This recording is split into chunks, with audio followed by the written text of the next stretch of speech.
pissed off right now. To be fair, I'm going to the track tomorrow morning, but yeah, I mean, I'm grateful to be here to just represent Team USA again.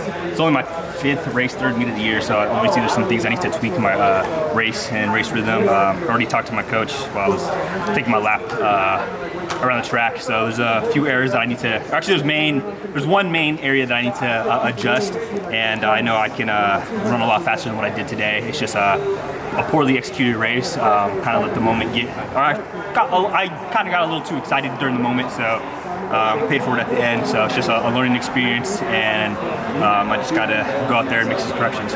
What was it that coach told you need to fix up? Nah, I ran too fast down the backstretch. I ran like 20.9, it was too fast. So I ran like 10 flat, was my split down the backstretch, it was too flat, way too fast.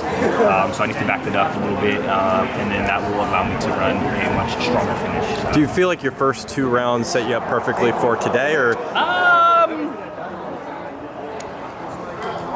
I ran probably too slow through the first 200, the first 2 rounds, but it was kind of weird. I just didn't feel much of a challenge. It just seemed like they were letting me win, so I could let me get away with whatever I wanted to do. But when it came to the final, I ran a little bit too fast, so I need to find like that sweet spot going through that 200 meters so I can have that real strong finish.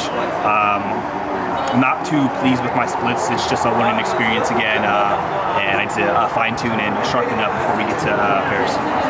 How do you feel about your fitness? Like, do you feel like you're 43-second shape? Yeah, I'm definitely fit. It's just a matter of execution right now.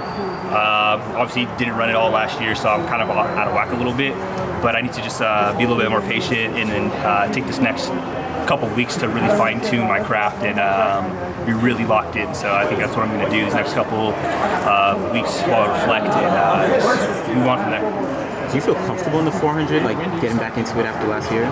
Like, what do you mean comfortable? So like in terms of, obviously you're talking about your race model and stuff, yeah. But you dipped into the 100, obviously the injuries and all yeah. But do you feel comfortable just being a 400 meter runner? Yeah. I mean, the 400 is not a crazy race to. Sorry. No. It's the final 800 and I got the last 20 meters. I know. And I can't even tell who's first, second, and third. Yeah, it was Nia. I think Nia Atkins and Michaela Rose was that? She was out like early on. Yeah, I think injury. Why? Yeah, it's rough. It's tough.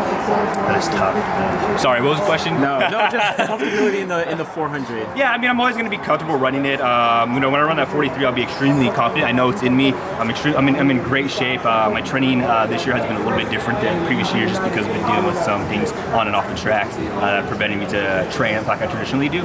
But overall, I think I'm pretty comfortable with everything. It's just a matter of execution and getting the multiple races in. Obviously this year I've only ran 2 races before here. Obviously I would have liked to run a couple more, but because of a few aches and pains that I was dealing with, I had to sit back and train. So choosing this as a learning experience when I come back to Paris, I'm coming with vengeance for sure. Have you been following what the other international guys have been doing in the 400 this year and how things stack up and how you think things are going to play out in Paris? Yeah, honestly, it's wide open. Nobody's done anything. Nobody's run anything special at this moment. So honestly, it could be anyone's game, and it just depends on how someone executes the race. I know I'm fit. Now it's just a matter of execution. So when we all get on the line, it's going to be who's the best man, and that's going to determine who the winner is. Do you like it being wide open versus either you being the favorite or another guy being a super favorite? I'm indifferent about it, to be honest. At the end of the day, when we step on the line, we're competitors, and we step on the track, the goal is to win. So regardless if you're viewed as the favorite or if it's wide open, everybody has the same ambition of winning. So I don't have a preference.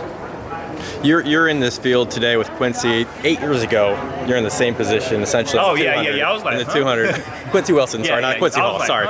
Sorry. Yeah. Do you kind of reminisce a little bit about sort of where you were 8 years ago and kind of see that experience for him? Yeah, 8 years ago, I got bumped out the first round of the 400. Yeah. I did the complete opposite of Quincy Wilson. I kind of got starstruck, had LaShawn Merritt, and I think Tony McQuaid in my race, and just kind of ran slow. I was just like, oh, they're running fast, so I'm running faster. Like, I'll make it in, didn't make it in.